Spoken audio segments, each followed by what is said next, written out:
just for the sake of time today, we're not going to do our brain teasers. I kind of skipped over those for today because our dissection will probably take us for the actual dissection, probably about 30 minutes or so, um, in order to give you time to do it along with me and plenty of time to understand the process, not just I'm going through it real fast and you are trying to do it on your own. When we do this, it will be very much of, okay, I'm do this, now you try this, and I'll do this, and now you try this. That way you're not um, struggling on your own. But in order to do that, we're going to move kind of quickly. What we're looking at today, we're going to do any questions that you have. We've got some kind of practice things that we're going to do first to review what we've been talking about. We'll do our live dissection after break so that you can get all the materials you need for dissection during break. Today's conversation is going to focus around a little bit of review from what we were talking about. And like I said, fish and amphibians. Those are our two main vertebrate groups that we're going to talk about today. A few reminders for you. Remember that you have just under technically a month left for your plant lab. Some of you may already be finished or may be nearing completion. That's okay. Some of you may still have a little bit of time to go. That's okay as well. Remember, at the end of your plant lab, you're going to do your full lab report. You should have had a hypothesis, should have had um, data that you've collected. You should be able to come up with a discussion to talk about. You'll have your full lab report due here in a few weeks. Okay. Also, remember, next week is Easter break. So the assignments that are assigned today are not going to be due until the Tuesday after break. Now, I encourage you to do them before break because I think if you wait until after break, it's going to be a lot more likely that you've forgotten some of the stuff. But they're not due until after break. We don't make things due during break week. So next week, you won't have class and you won't have any assignments that you're responsible to turn in. Okay. Okay. Then when we come back from break, you'll have essentially 4 weeks left. The first week that we come back, we'll finish up our discussion about our animal groups, and it'll be our reptiles, birds, and mammals that we'll discuss that week. After that conversation, we'll take our test over animals. Remember, that'll be our final test for this year.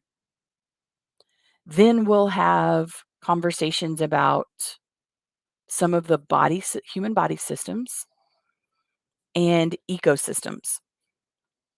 For the human body systems, we don't have a final test. We do have a project that we'll do over them, but it's pretty easy and it's actually something you guys tend to enjoy because you really get to investigate some of the body systems a little bit. But that will be kind of what it looks like to finish the school year.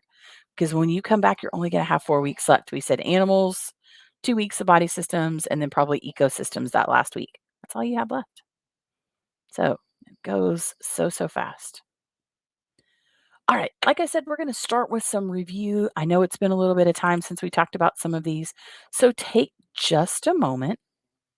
On the far left, you'll see lists of names of the different phyla.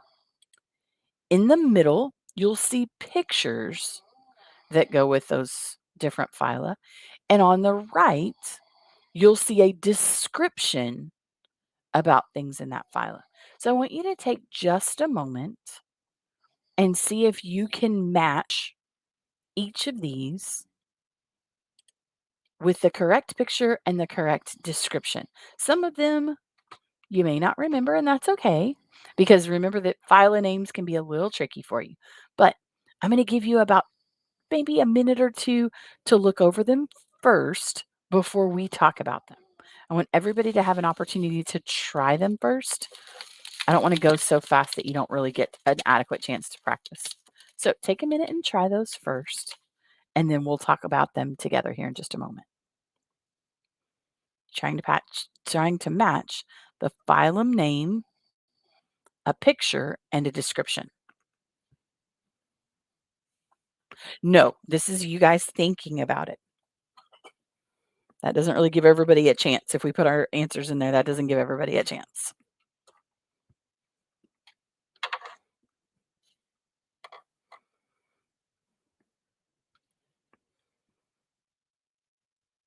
Good.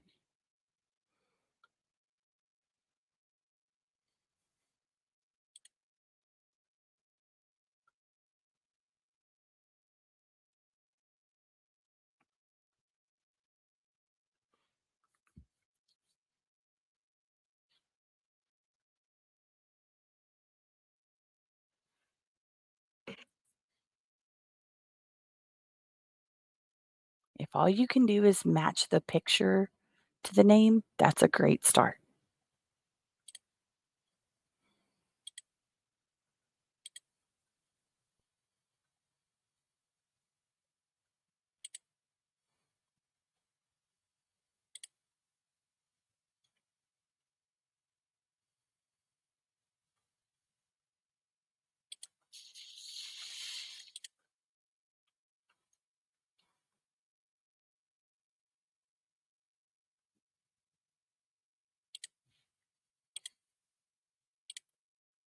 We'll go over them together here in just a minute. Yes.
Okay. Just a few seconds, we're going to start giving some of the matches between the name and the picture. That's where we're going to start.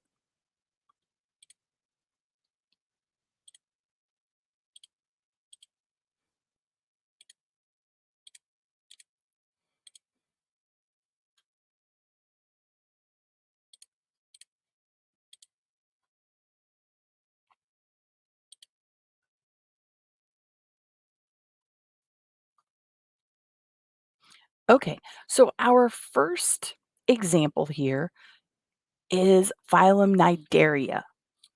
So if you remember when we talked about the cnidarians, what were some of the examples of organisms that were in phylum Cnidaria?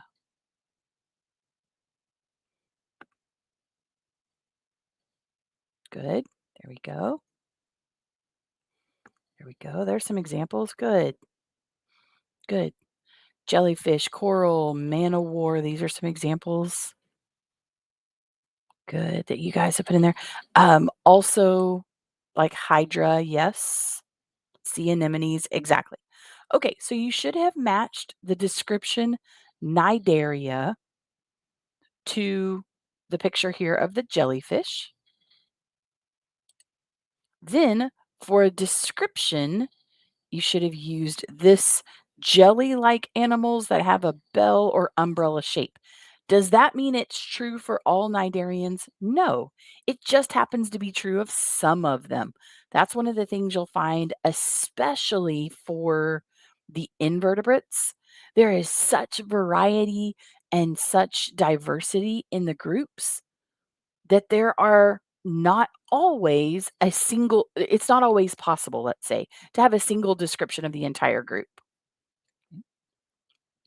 Okay, next is chordata. We did not talk about chordata as much. We're just now getting into that.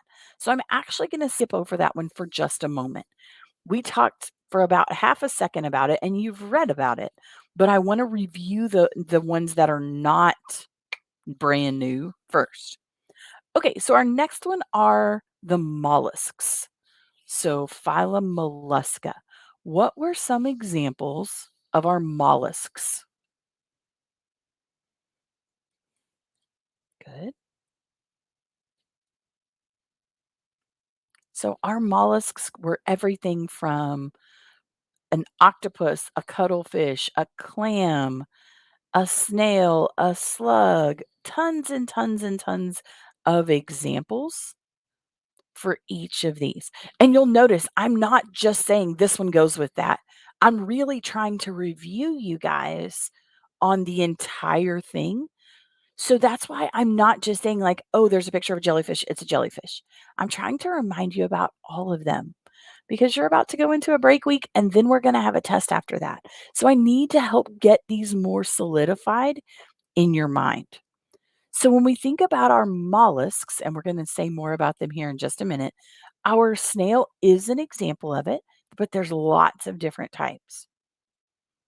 Now, when you're reading through your examples of these, remember we said mollusks will have sometimes an internal shell, sometimes an external shell. Both are possible. Okay, but that was very representative of this group. Next come our kingdom arthropoda. What were some examples of arthropods? We gave lots of them last time. What were some examples of arthropods? Lots of examples of these. Okay, there we go. So crustaceans, insects, arachnids, butterfly is the one that's here, spiders, horseshoe crabs, crayfish, all kinds of examples of these.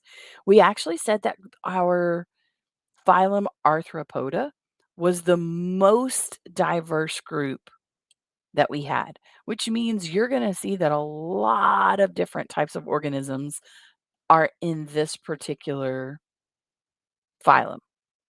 So the one that's represented here with the butterfly is an insect, but there are lots of them. But if you remember, Arthropoda stood for, or can be translated into, or it means jointed leg or jointed appendage. And that was really one of the defining characteristics that we saw. If you think back to our videos, we looked at the arthropod zoo, which I think is cool because it gives you the millipedes, the centipedes, the giant beetles, like all kinds of different representative examples of arthropoda. Okay, next comes phylum Annelida. What were some examples of our annelids? Oh, no, I skipped echinoderms. Pause. Pause. I skipped over echinoderms. My fault. What were some examples of echinoderms? There was also a video on this. What were some examples of echinoderms? Yes, there we go. Had a lot of us actually skip over the examples on our work on the invertebrates, which is why for this, I'm not just saying which does it match, trying to remind you there's lots of different types. Starfish, brittle stars, sand dollars, looking at some of the ones you have here, sea urchins, yes to all of those. If you remember, our echinoderm group was the first type that we had that actually has an endoskeleton instead of the exoskeleton like the arthropods. So their skeleton, instead of being made up of bones, is made up of plates called ossicles. That was one of our defining characteristics of our echinoderms. Okay, now, one I tried to skip over earlier here. Now to our annelids. What were some examples of phylum Annelida?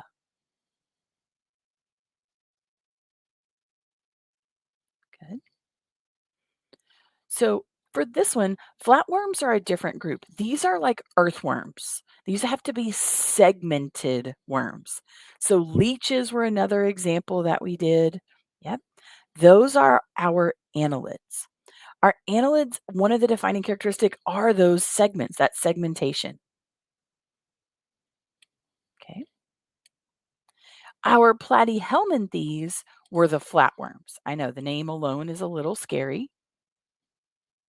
Yes, for some of us, like even the name was scary. But platyhelminthes were our flatworms. Okay. So our soft, thin, flat bodies, we talked about how they have very, very, very simple structures, not a ton of um, internal organs and things like that. So, all of that to say that today we're going to begin our investigation of our chordates. So, our chordates are going to focus on things that actually do have structures that the ones before we've said specifically are missing. The representative picture here is the bird, but the description is really what we're going to spend our time talking about here in just a few minutes. They have to have a notochord that supports the body. We'll talk about backbones, what that looks like, and go through some specifics. Okay. So, if you were doing a checklist, which you don't have to, but I'm just saying, we didn't go through Placozoa, but we went through all of these other invertebrate um, phyla. Today, we're going to start into our vertebrates. We're only going to get through today probably the fish and the amphibians. Next time, we'll go through the other three. Okay. This is something that I just put in here to help you with your notes. If when you're going back and reviewing, preparing for your test, you have your descriptions of each of those phyla that we were talking about earlier. Some of us, like we could rattle it off, do it, no problem. Some of us, we're still kind of working through it. So I thought having one more slide that would be just review for you in case you need it. I'm not going to ask you to do anything with it. I just know some people like having resources to be able to go back and look at. So this is why I do our in-class notes. It's not so you can fill in the blanks. Those types of notes aren't always super helpful from my perspective, but having notes that supplement what you have in the book and supplement what we talk about in class and provide those extra resources. So that's all this one is. More examples, more discussions about the symmetry that we went through, about the segmentation, body features, things like that. So just extra info to help you with it. All right, let's talk about a specific group. Let's talk about our mollusks. In my picture here, I have an example of the three classes of mollusks that we discussed. Take a minute, see if you can remember the name. You don't have to tell me anything. Just take a minute and think about it. There's three classes that we discussed, and each picture represents one of those three. Now back to me and my funny, weird pictures, but I think it helps you kind of visualize some of what you got going on here.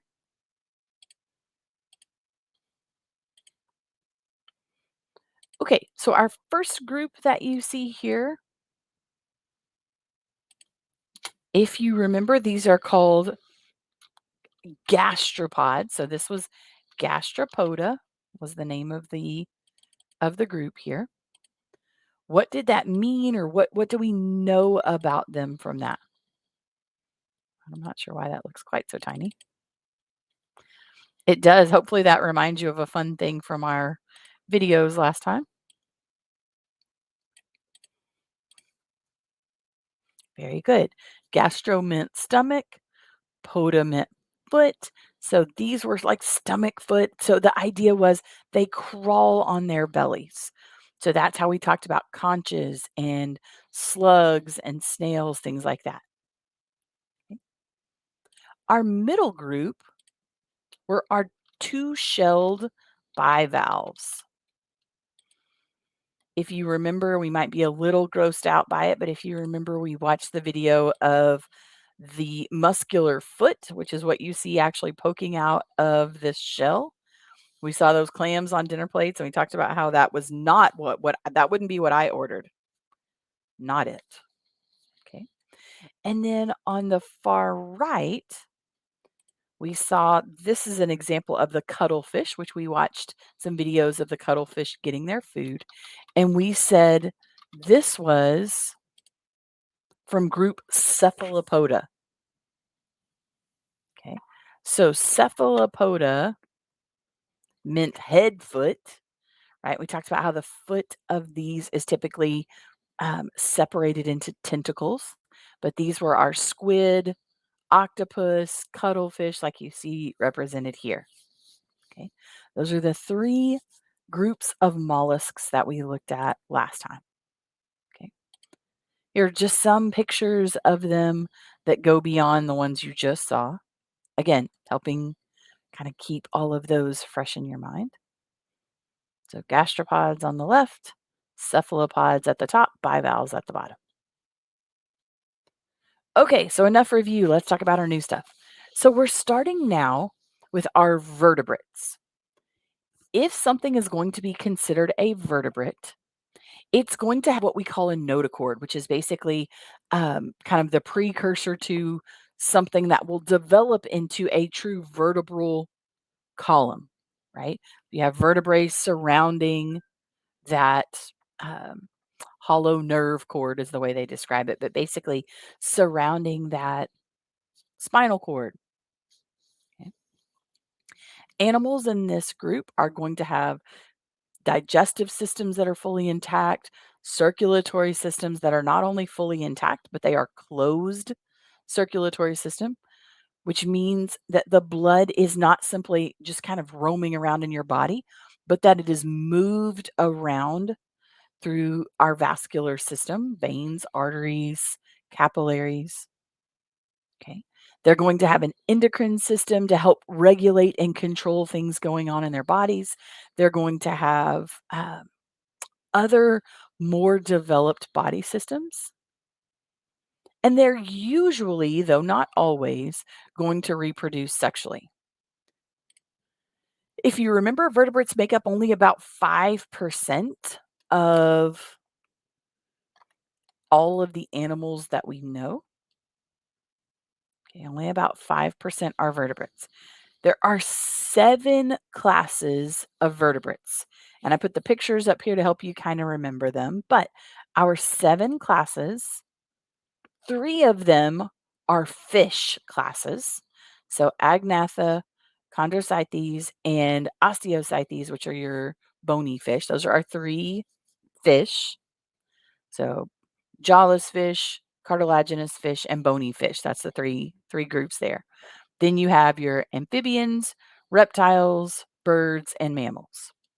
So you can see I've put a fun animated picture to match with the description of each of these, just to kind of help you think through. So what the fish are easy, right? That one's the easy one. What is our amphibian?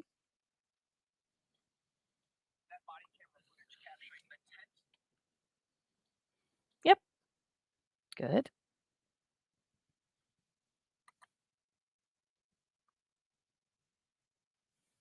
Good. So Kermit is our amphibian. Oops, didn't work there. Try again. What is our reptile?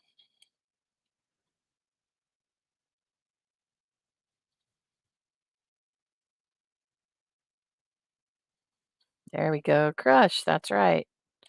Dude. Good. Very good. Who is our bird?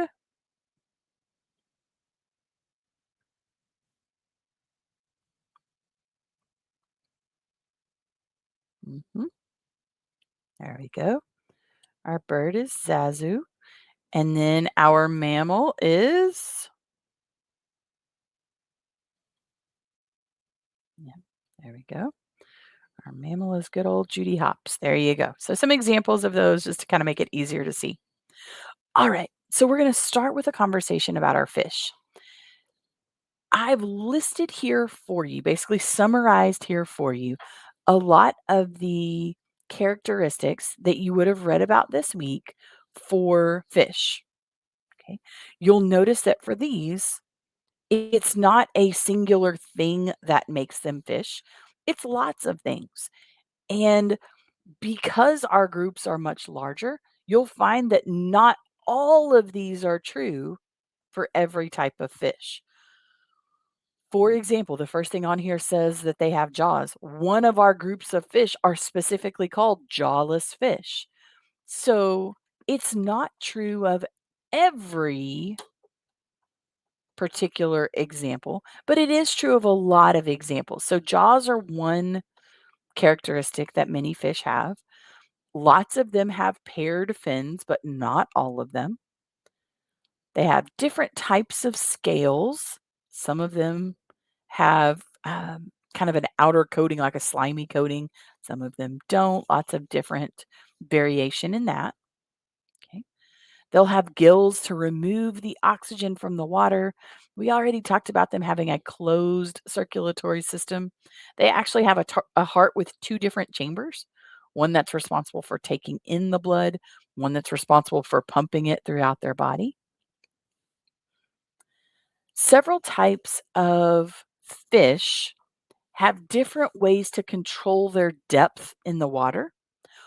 Some type of fish have something called an air bladder or swim bladders, okay, that they can use increase or decrease the amount of air in there to help them move. Okay. They actually have kidneys that can remove waste products and allow them to keep their blood filtered. They have a brain, they have senses to be able to see what's going on around them. Some of their really acute senses are smell and their lateral line. What do you remember reading about for the lateral line?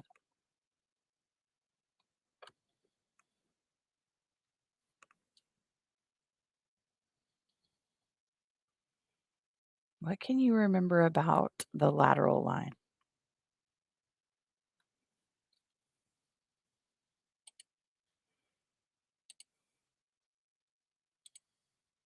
Several of you are typing, no rush here.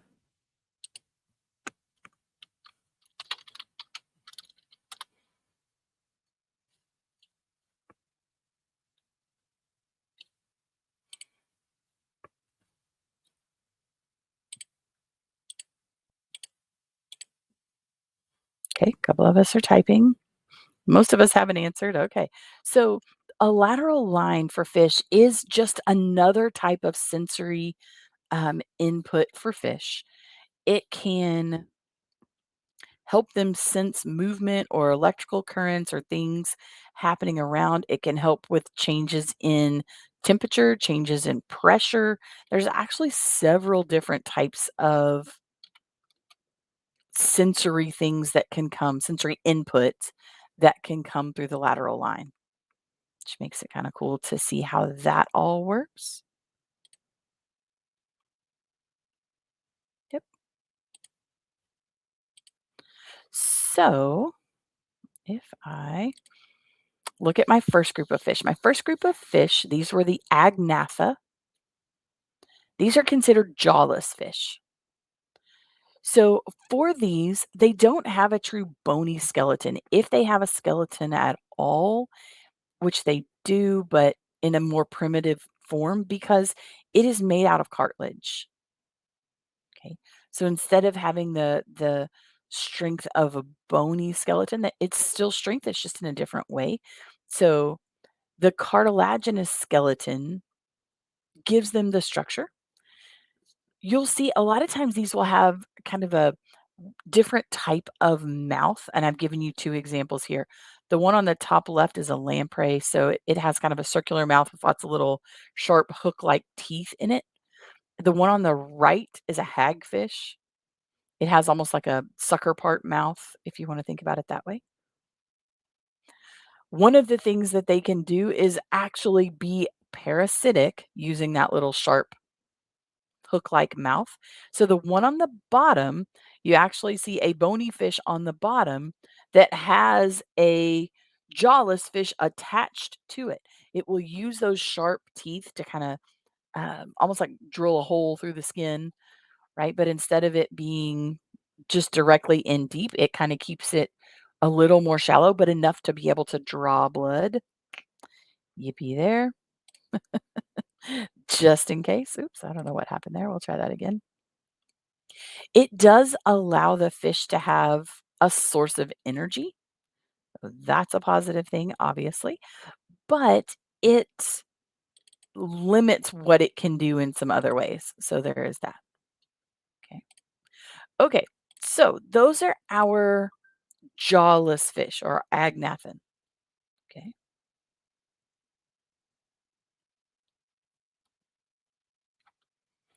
All right. Then for our next group, these are our cartilaginous fish. So our cartilaginous fish are definitely going to have a cartilage skeleton. Okay. And for these, you'll see that you have kind of some representative examples here. You have a shark. Those are familiar, lots of different types of examples there. But you also have some that you may not be as familiar with. The one on the bottom left is a ray. The one on the bottom right is I'm sorry, on the top right, excuse me, is a skate. To me, a skate looks like a fish that got run over. I don't know. It's kind of a funny look when you first see them. So I have kind of a fun picture I'm going to show you here. I gotta go back where I can get it so you can see it because this is actually a picture of my own. Um, this is not a picture I put on the slides because it is a personal picture that I took. But it's very cool to be able to see. So I'm going to put it where you can see it here. So this is a picture that relates to what we're talking about. When we're looking at these sharks, skates, and rays, what we see is that they have scales, but the scales are different. They're unusual. They're called placoid scales. It has to do with their shape. Okay.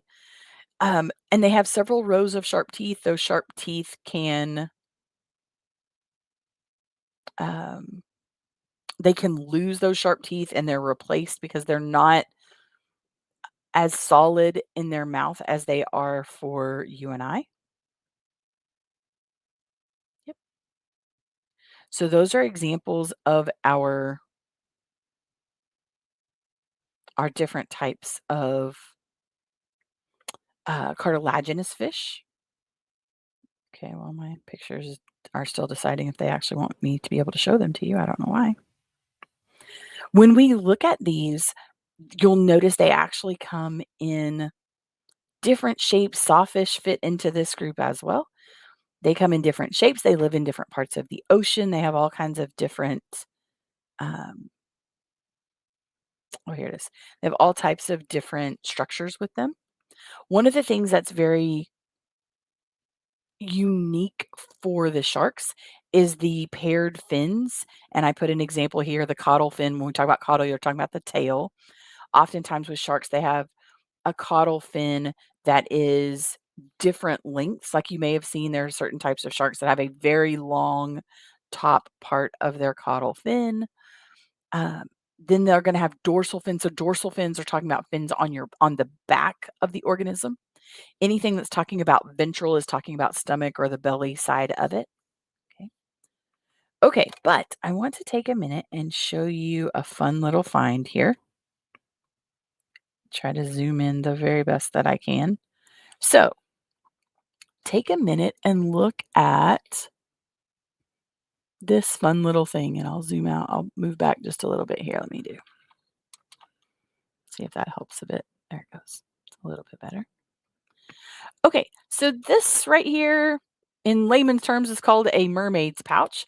But what this actually is that it is an egg pouch. Well, not really egg. It is a youngling pouch for.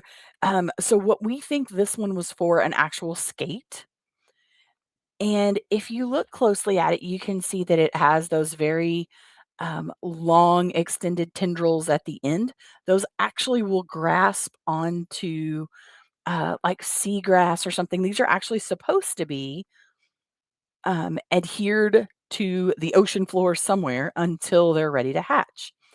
If you look closely, I'll try to zoom in one more time and see if you can tell. If you look very closely inside of it, we were actually able to hold this little guy up to the sun, and you could see through the pouch. There's actually a, you look here with it, there's actually a small um, little skate swimming around in there. So it was hard to tell what it was, but you can see, let me see if I can kinda outline it for you. You can see kinda right here is the bottom of, it's a triangular shaped little guy in there. Yeah. When we held it up to the light, he was still swimming around in there. So that's how we were able to determine what we thought he was. At first, we thought he was a ray because he's kinda that triangular shaped. But this particular pouch, from what we could tell, is more indicative of a skate. So it was kinda cool to be able to see that little guy. Yes, it had come up on shore. We actually tried to take it and put it back in, the ocean, though we're pretty confident it's not gonna stay out there. This was a couple of years ago, but it was really cool because you could actually see those are a little more rare to find with the organism still in there alive. You'll find them a lot, but it will be after the organism has already hatched and left. But this little guy, you could still see him swimming around in there and everything. So it's kind of a fun example of this. Okay, in your book, after this section, it started talking about kind of the three different ways that you're going to see invertebrate in the vertebrate section. When I say invertebrates, it sounded like I was saying invertebrates. In the vertebrate groups, how's that? About how kind of it's not so much about the reproduction as it is about actual animal live births versus eggs and all of that. So it gave 3 words: viviparous, oviparous, excuse me, and ovoviviparous. So it's like almost like putting them all together. So viviparous, basically, these are animals that are born alive. So my example would be like a panda bear is an easy example, right? Then oviparous is talking about where the eggs are outside of the mother's body and they will hatch there. So my example of something like that would be like a chicken, right? The eggs will hatch completely outside of the mother's body. But one that's kind of an in between, if you will, is this ovoviviparous. So ovoviviparous, I know it's kind of weird to say, basically means you have an egg, develops inside the mother's body. It stays there until it's born, and then it's able to move off. And so it talked about some of our cartilaginous fish being in that group as well. So just for kind of an overall picture, I thought it might help to have a representative of each group because I know in your book those are presented together, even though most that you're talking about, definitely all that we're going through this week are not really viviparous, but we'll come back to those next week. Okay, and then our last group are our bony fish. So bony fish actually have a full bony skeleton. They can have lots of different unique types of scales. They are definitely going to have that swim bladder to help control their depth in the water. If you remember when you read about your cartilaginous fish, a lot of them simply used their movement in the water and their strong swimming to control their depth. These fish tend to be smaller, so they're going to, not all of them, but most of them. So they're going to use kind of that amount of air to regulate that. Several examples here. Even the flying fish, which is not really flying, but kind of fun to see. Seahorse, got some unusual things here. Then your book talked a little bit about ray finned versus lobe finned. So basically, it just has to do with having fins that are kind of made up of what looks like the little hand fan, right? So it's got lots of little small bones in there, and it looks like they have membranes stretched across them, compared to kind of a thicker, more sturdy looking fin. So just put some examples there. Catfish, rayfish.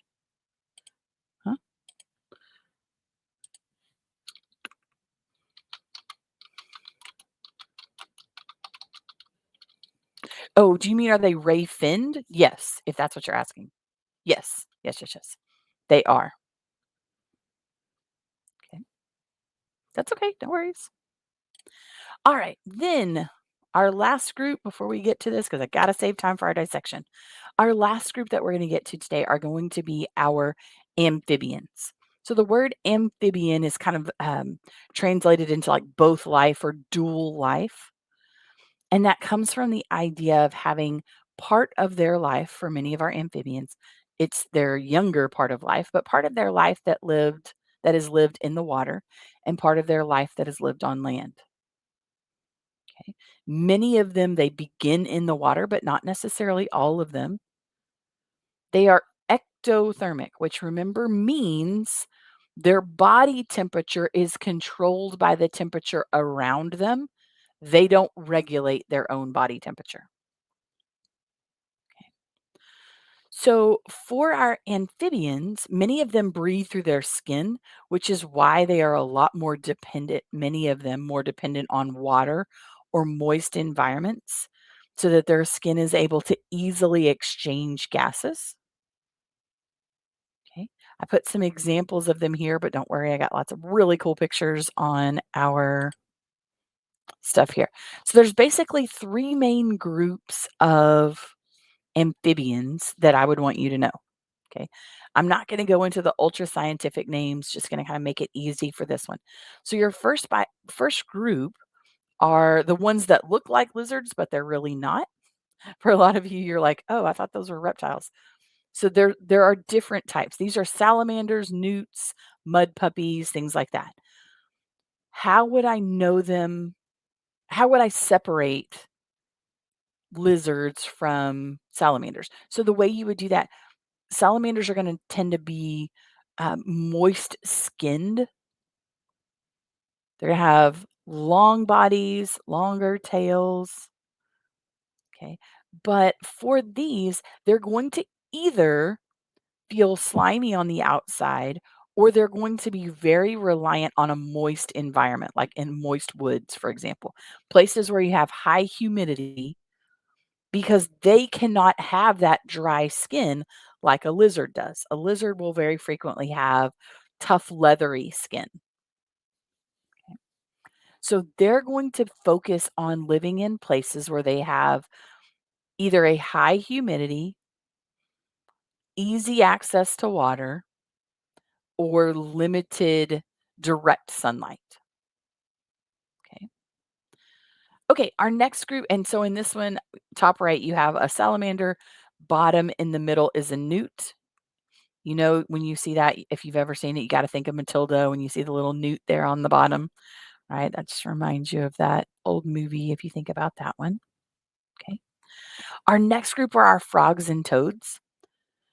So neither group really has a tail. Frogs tend to have longer legs that they can use for jumping, and they tend to have moister skin, which means they're going to be more likely to be tied to the water.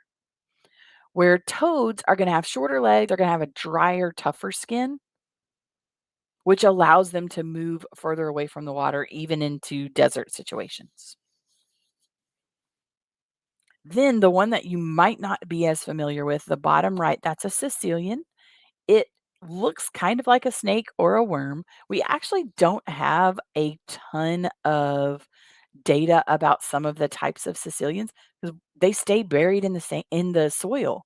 They stay below the surface, and so we don't see them as much. But they actually have scales that are more like fish than like what you would expect for like a snake. So here are some more fun pictures for them. Told you I love to put weird, fun, unusual pictures. Start with kind of the head region. There's two parts of that we're going to look at. Try to get him where you can see him here. Hopefully my guy is visible enough to you as we're looking at this. But okay, now you can kind of see my little guy here on my dissection mat here. So the two things I want to specifically point out to you as we're looking at this, the two things you need to look at are the nictating membrane, which is if you're looking at your little frog here, I think this eye is probably better. If you're looking, it is an eyelid that is essentially kind of looks like it's coming up from the bottom. It's see-through. So you can kind of see right there for mine. I'm kind of pulling it, separating it from his eye a little bit so you can see what you're looking at. Okay. So that's called the nictating membrane. It comes to shield and protect the eye when the frog is underwater. Okay. The other thing is right here. It is called the tympanic membrane. You have a tympanic membrane as well. Yours is just inside your ear. It's your eardrum. So this is part of the auditory system for the frog. It allows them to receive and take in sound through that tympanic membrane. Okay. Okay. This part is not always super easy and fun. So I'm going to warn you about it up front because what you're going to do is you're going to open the mouth of the frog and you're going to begin to investigate some of the internal structures in the mouth. First thing that's interesting when you open the mouth here is to notice that the tongue is actually attached right here at the front. So if you were to kind of push it, see how the tongue pops up, it would come out as well. So that's one kind of cool thing to see there. Now, if you want to see some of these internal structures on the top of the mouth, I will actually do it because it's the only way you can see it on screen. You can actually cut down the side right here just a little bit. You'll just basically cut the jaw just a tiny bit. Because a lot of times when the frog dies of natural causes, it kind of clenches the jaw and makes it more difficult to see inside there. Okay, but now see, now that I did that, you can actually see the tongue coming. If you were to keep going, you could see how the tongue is not attached here in the back at all. It's simply attached there at the front. Okay, but on the inside, there are a couple of things that you need to see. I have a picture of it on screen as well. So if you cannot see as well inside my little frog here, because zooming in on this is not a real great option, but we're going to try. The camera is always kind of weird about trying to zoom in on a weird frog super close to it. Okay, so how do you open what?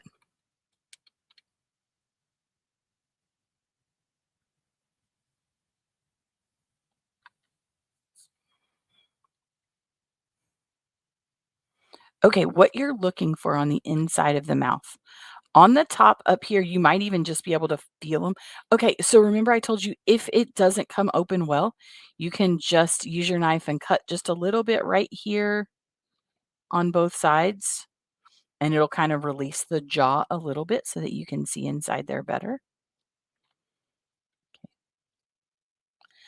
If you want to, you don't need to, but if you want to, if it's in the way, you can. What you're looking for is up here on the top. You'll notice right here, you have two little bumps. Those are actually little teeth. They're called maxillary teeth or vomerine teeth. So the maxillary teeth are the one that are along the edge, like right along here. These are actually the teeth, but then right up here on the roof of its mouth, those are the vomerine teeth. Right next to those, you'll see internal nares. That's its nose, its nasal cavity. Okay.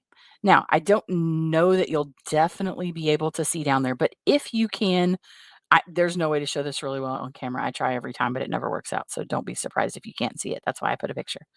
If you look down the throat, oh, you guys might get a tiny view right there. Hold on. If you look down the throat on right here, you see a little opening right here. So kind of the main throat right down the middle, that's going to go down to the stomach. But right here on the side, right there, that is the eustachian tube opening. Basically, here's the ear. right? The tympanic membrane that we looked at, this is where it comes on the inside, that little opening right there. So it's kind of cool just to be able to see some of those internal structures. Okay. Questions before we begin the dissection part? About to go into the actual dissection here. We looked at some of the external things.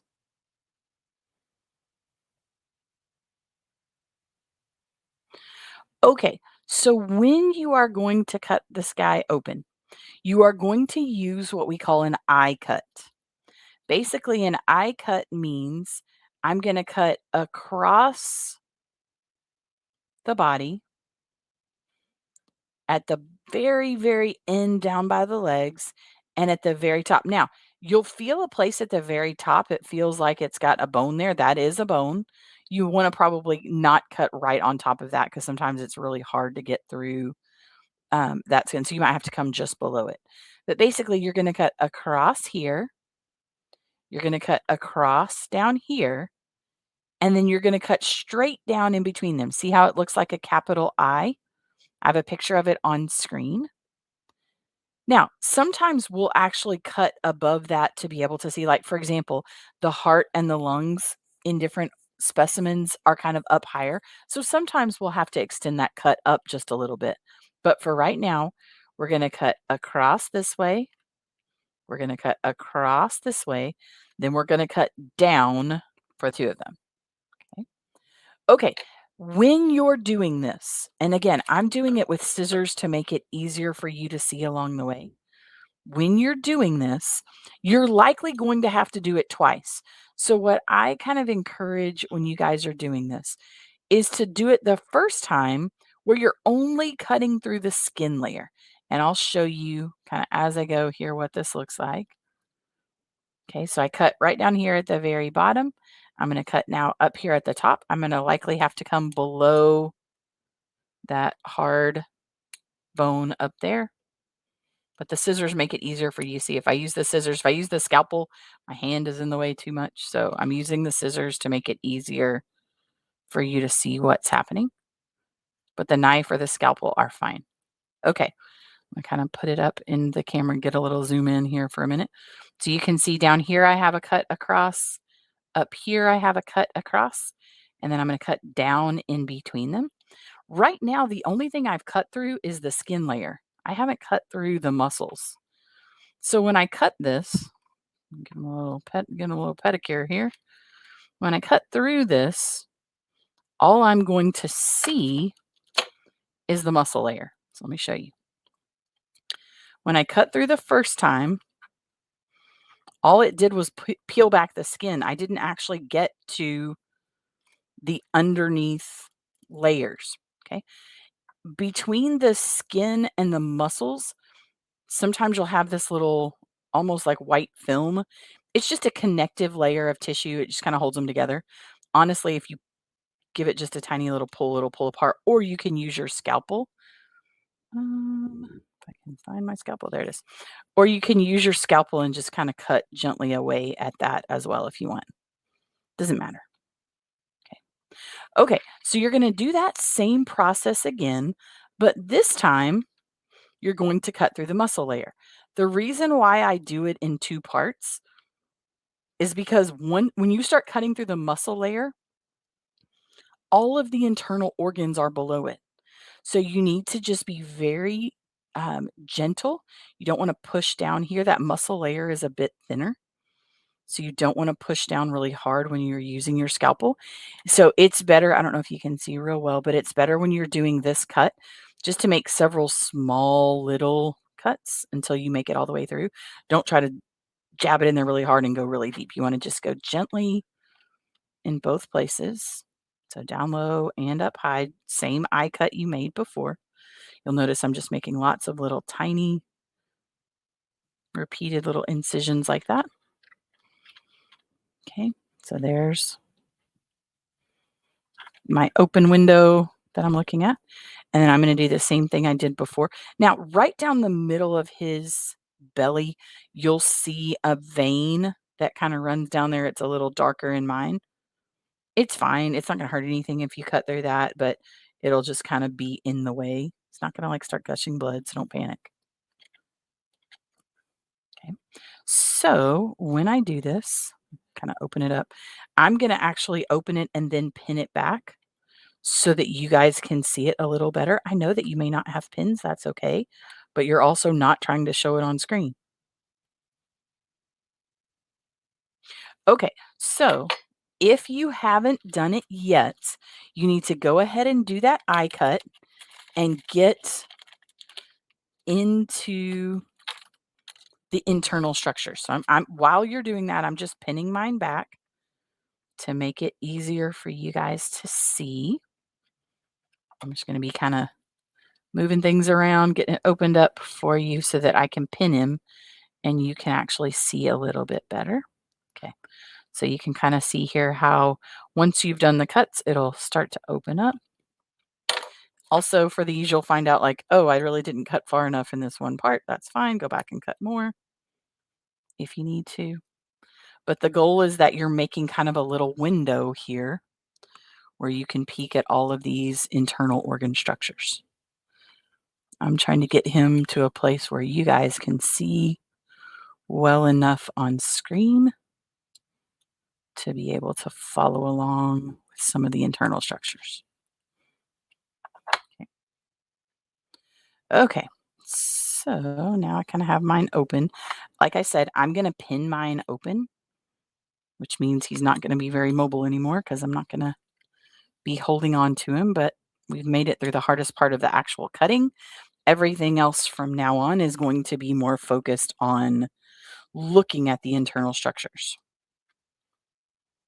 Okay, so let me pin my guy back and then it'll be easier for you to see moving forward some of these structures and things here.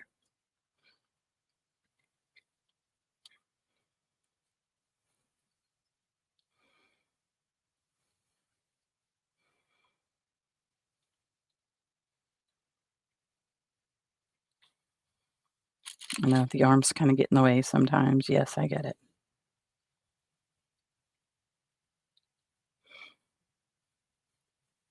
Okay. All right. Once I get all the pins in him, then I will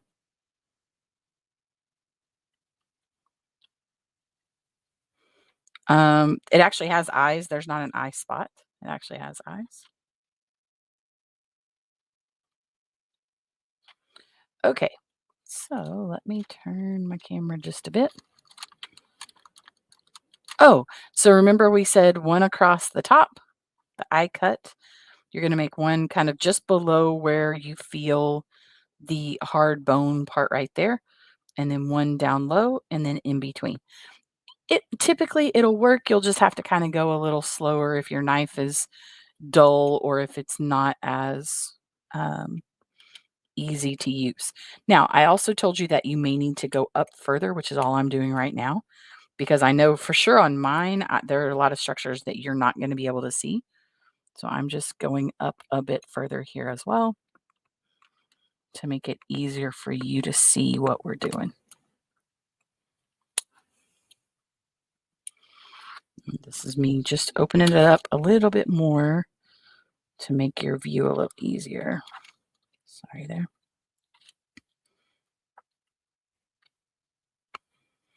Okay. Yeah, now we're starting to get a little bit better view. Okay, there's that side. And let me do the same thing over here. Again, you want to be careful not to destroy any of the internal structures when you are cutting. Just take your time.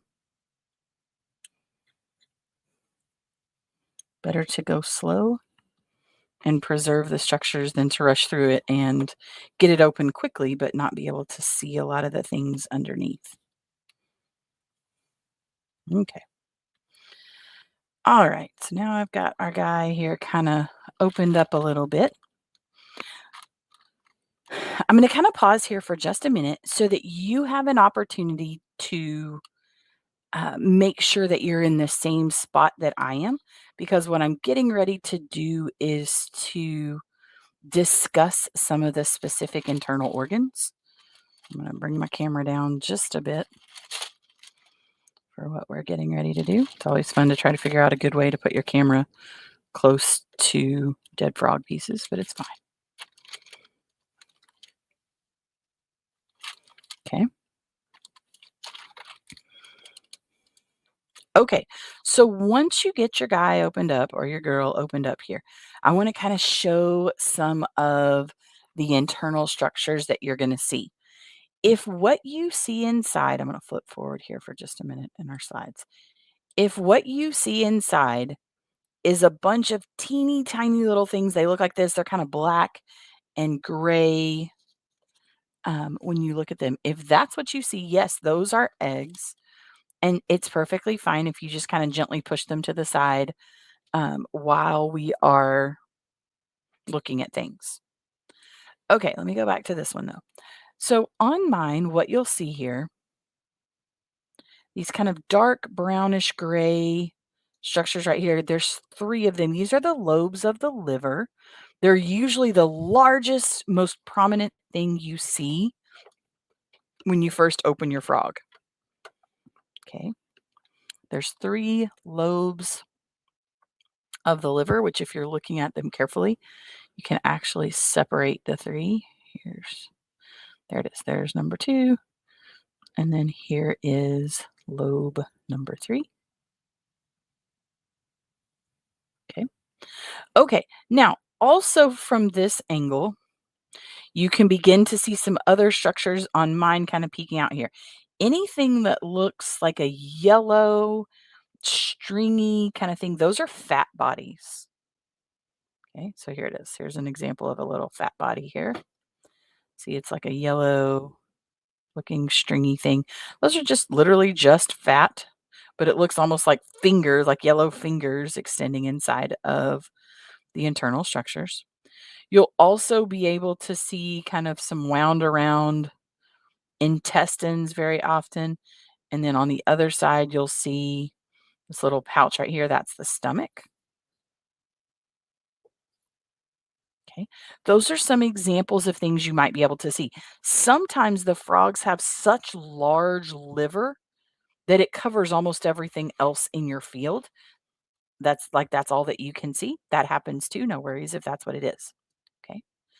Now, it's important that when if I tell you like, okay, you can take that structure out, it's important that you don't get to other structures. So I'm going to give you an example of why. So if you look at mine right here, so here are the 3 lobes of the liver that we've been talking about.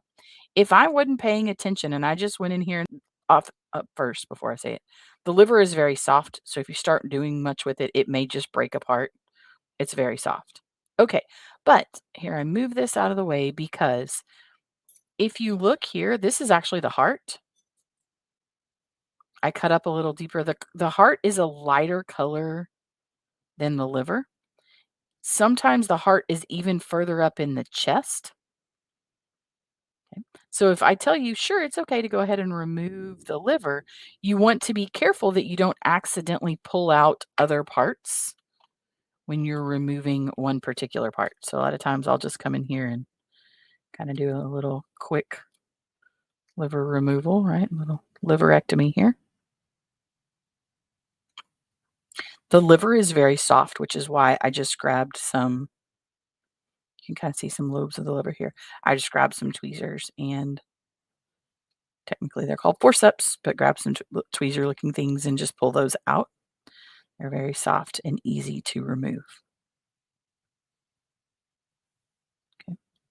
Now, if you remove those, you should be able to see the heart. For mine, you could actually see the heart through the liver, but it's very, very common that you can't see the heart when the liver is still in there. Okay. If it doesn't all come out and you want to really gently use your knife and remove some of it, you can do that, but you don't have to. Okay.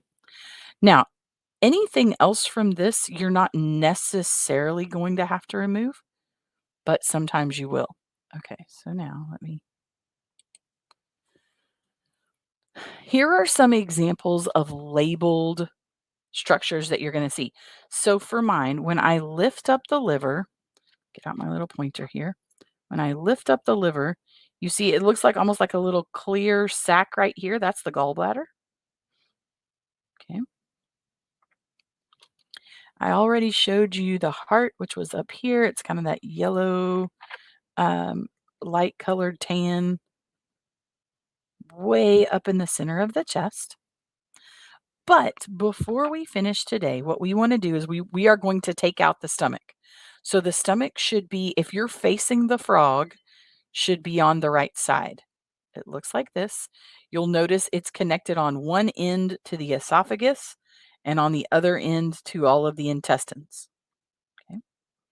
So what you need to do is to very carefully remove the stomach. So what I would encourage you to do is to kind of figure out where it's attached. I already told you it's attached on both ends. So it's going to be attached at one end to the esophagus.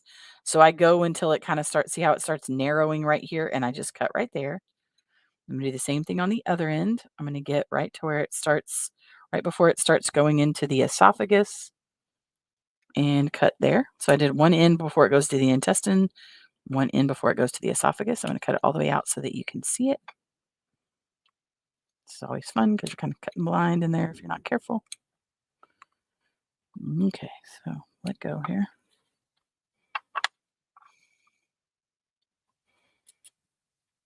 Okay.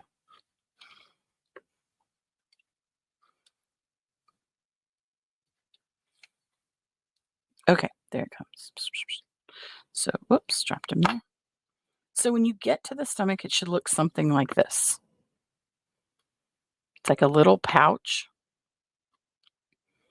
So probably the last thing we're going to have time for is that you're going to cut open this little pouch and see what's inside of it.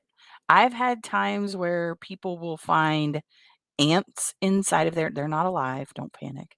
They'll find ants inside of there. They will find crickets or June bugs inside of there. Your little guy may just be hungry. He may not have anything inside of there. But basically, you're just going to cut this little pouch open and see if you have anything in there. So I'm going to do it while you're doing it as well. You're also supposed to make a measurement um, of the stomach. If you don't have a ruler to measure it, just make your best estimate. That's okay. Okay, so here we go. Here's our big reveal. I'll just cut this guy open and kind of see if we see any parts in here. Yeah, we got parts, but not. This one has digested most of them, though. If you were to look closely at this, you'll actually see that in there, there's lots of legs. There's a little bit of an exoskeleton, so I'm thinking these are probably ants. Sometimes you'll be able to see like a whole June bug in there or beetle. This one looks like it's just already dissected into parts a little bit here. So there you can kind of see what was in his stomach. Okay. Okay, so just for the sake of time and to help you with it, all of these little, we said all these little things that look like just little fingers, those are fat bodies. They could be poking out anywhere in the dissection. So those are just little fat. There's nothing on those that you have to really pay attention to. But as far as anatomy for what we see, these little folded back and forth things, those are intestines. Do not cut those unless you would like the contents of his intestines to be spilled on you, which you would not. Trust me, you would not like that. Okay. Okay, we already talked about where to find his heart, but if you look at right here next to the heart, you can actually see the lung. Now, the lung is all deflated, so it's just kind of like a little flattened sac laying against the back, but that is actually the lung. Okay. Also, if you look back here right against, no, this one's kind of hard to see. Let me see if I can go this way. Maybe that way is easier. Right back here, right against where the spine is, there's a little kidney back here. This is the other lung. You can kind of see it. It's just like a little flattened sac right back there. Okay. So lots of the anatomy you're actually going to be able to see when you're doing it. Okay. If you have a female frog, it may have eggs everywhere. That's okay. Just kind of move them out of the way. Once you're finished, you're going to complete a worksheet. As part of the recording here, I've put a list of all of the identified parts already here and ready to go. And you'll have some dissection questions that you're going to answer. A lot of that is going to be found in the reading that's right before it. So, for this week, you're still working on your plant lab. That's going to be due here in just under a month. You're going to complete your dissection write up. You should have now at least done a good portion of the dissection.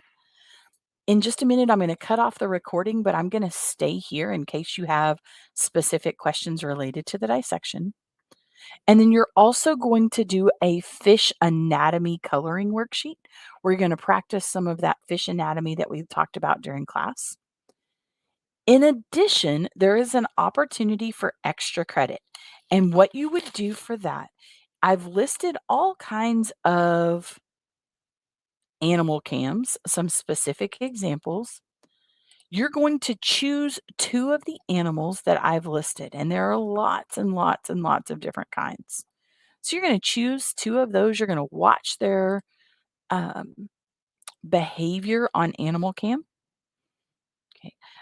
My kids always enjoy watching I'm trying to think, their favorites are usually the meerkats or, some of the Monterey Bay aquarium things. The otters are usually pretty fun to watch. Um But you're gonna watch the cam, you're gonna see some of the behaviors. If you're watching them and nothing is happening, don't use that one, go and find another one to watch. There's plenty. I probably have more than 20 examples. Some of them are animals in captivity, some of them are animals in for camera use, but you'll do that and give me some info about it. That is an extra credit opportunity, it is not required.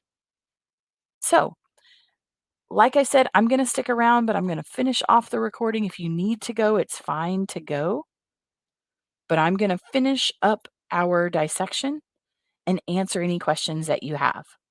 Make sure that you remember to take your pictures. There are a couple of things I ask you to measure, like the stomach and ask about the contents, things there. So make sure that you do all of those things before you finish your dissection. Otherwise, have a fantastic week, a wonderful Easter, and I will see you guys back here in a couple of weeks. Bye, everyone.